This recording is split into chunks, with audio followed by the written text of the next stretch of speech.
Yo, thank you for the music suggestions. In the last video, I am just currently getting amped up to head to the gym. I already had breakfast. I'm about to go hit up Raw. It's leg day. Let's do this.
Oh my god, literally what I'll sometimes do is when I'm having a heavy leg session, I'll like split up my workout in a sense. Like I'll do my normal heavy compounds, then I'll go in the seating area, you know, have a drink, maybe a protein bar, chill out for like 5-10 minutes, then go back, finish off all my isolation work. Give it a shot.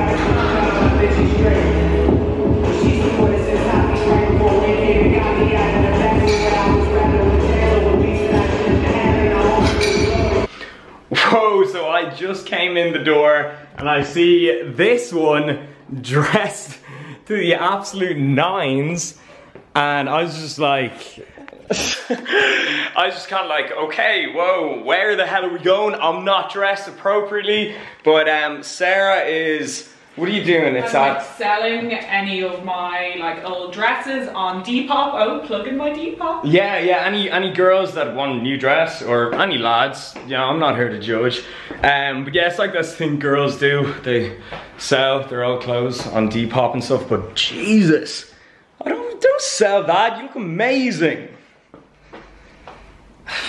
So as you can see, it is like a miserable day out, and I'm not up to much for the rest of the day, so I said, you know what, it's time to talk to the camera, a bit of one-on-one time. So I tweeted saying, what would you prefer, you know, for a Q&A? Would you prefer me to do a voice over a workout, or just me one-on-one face talking to the camera? Results are on the screen, so let's do it. My Twitter is @RobLipsett, by the way. It's picking up recently. I used to never use Twitter, now I like it.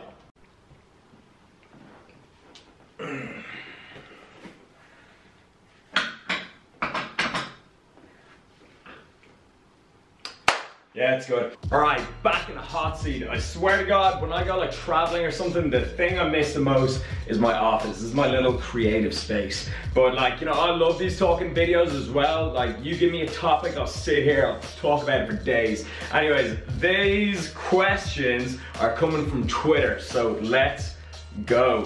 First question. Best site for calculating macros. I use one currently, just unsure if it's accurate. #ask Lipsett. Like, there are tons of sites, right? And you can like, people say to like try a few out, take an average off them and stuff, but honestly, nothing really beats trial and error. Like, you know, for example, it's a general recommendation to set protein around 0.8 to 1 gram per pound of body weight, okay? But for me, to keep my appetite in check, you know, keep my hunger levels down, I've found over the years that going above 1 gram per pound of body weight helps me out a lot. So that's just kind of trial and error. I've found that I also do better on a lower fat, higher carb diet, whereas like some people are the complete opposite of that. So yeah, online calculators are a good starting point, but I really do think trial and error and trying out a few different intakes is what's going to get you the best results. Finished leaning down after around 20 weeks cutting, happy out my weight. Good for you, man. Now to eat straight to maintenance or reverse diet. Straight to maintenance is what people like Alan Aragon and all the people at the top of the game are going to recommend.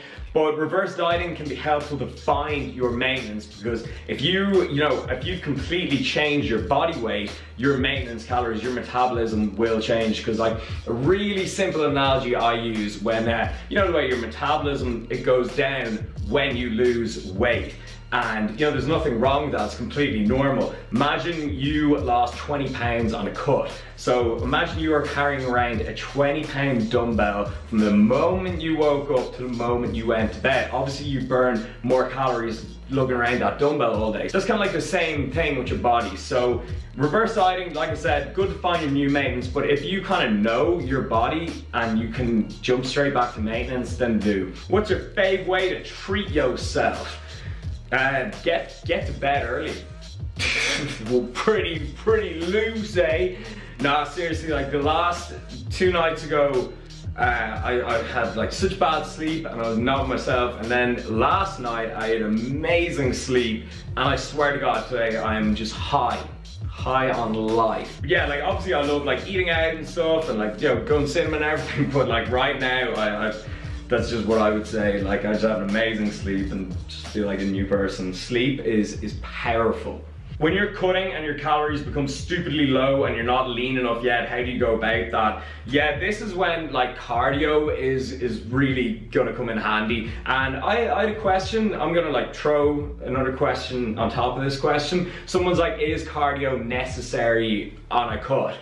And like typically no, as long as you're in a caloric deficit, you will lose body fat. So if your diet is taking care of that deficit, that's absolutely fine. But for most people, it's just not sustainable to keep calories that low and continue to see results. So I think it is beneficial to get some of that deficit from expending energy. Not to mention cardio is healthy for you. It's good for your heart, good to improve work capacity, it's good for your recovery and stuff like that. Cardio is a good thing to do. So yeah, to answer your question, you're just gonna have to add in some cardio. And then to answer my question about is cardio necessary on a cut, I would say so, especially when you get down to those very low body fat percentages. After spending time with so many industry figures this year, what are the 3 most valuable lessons you've learned from them? That's an amazing question, and I'd really like to have more time to think about that, but I'm kind of doing this off the cuff, as I do with all my videos.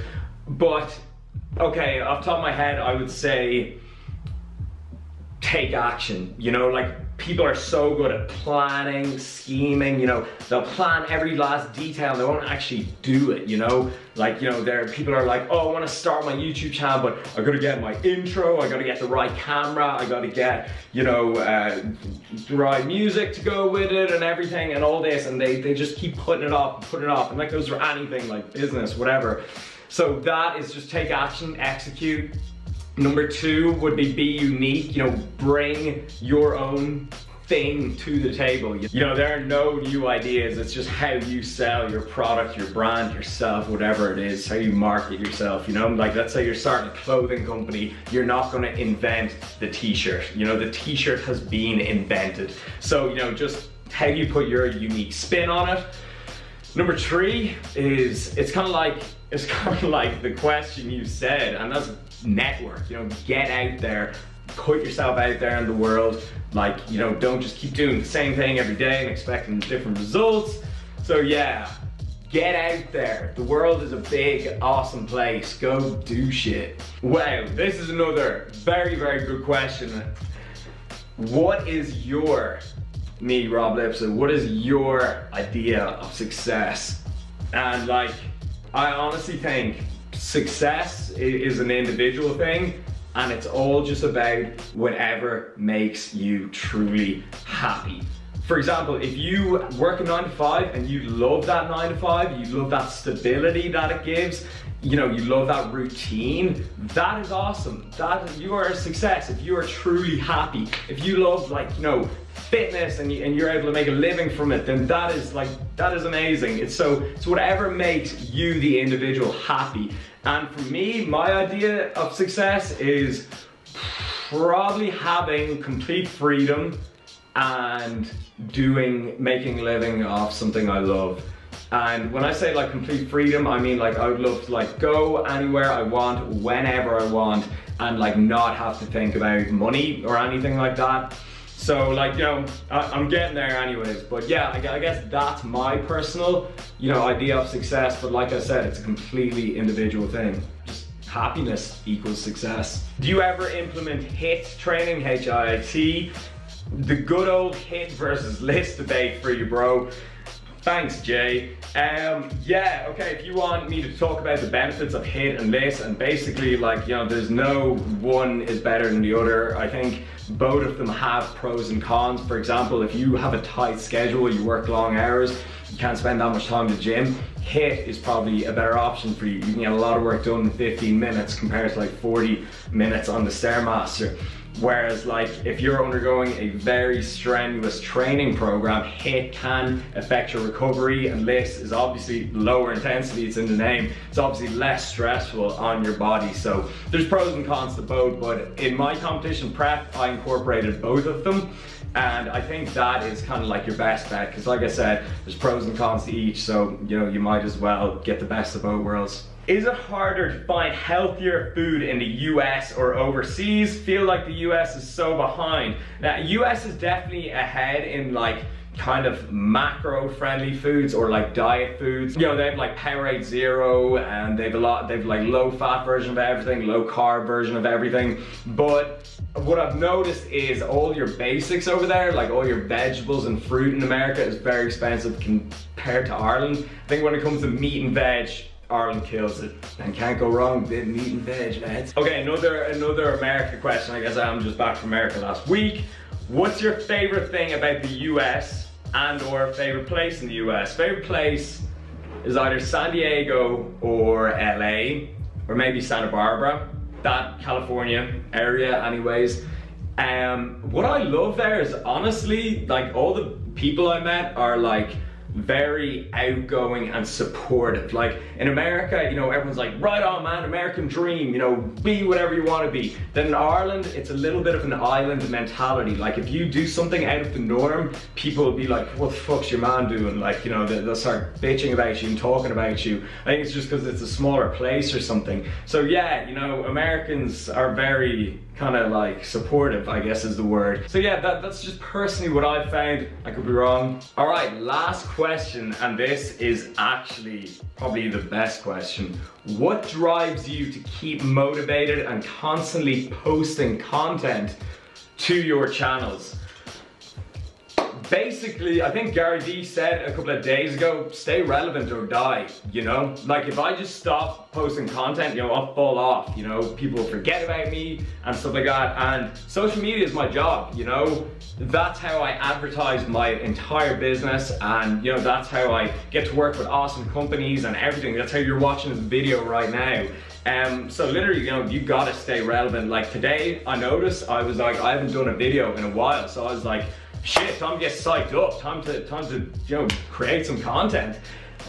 And yeah, it's just like a job. It's just the same way people have to motivate themselves to go to work every day. You know, some days I'm not feeling like doing an Instagram. I'm not feeling like, you know, recording a video like this. I'm not feeling it. We just gotta do it. You know, welcome to life. So yeah, it's kind of just a case of do it or don't, do it or get left behind. And I also look at figures in the fitness industry that are, you know, much bigger than me, and I said like, I'd love to get on their level. Like, you know, my dream is to be like a household name in the fitness industry. So I always just think of that, and I say, well, you know, I'm not gonna get there from sitting on my ass or watching TV, you know? So that's kind of just how I stay motivated. I just think of the bigger picture.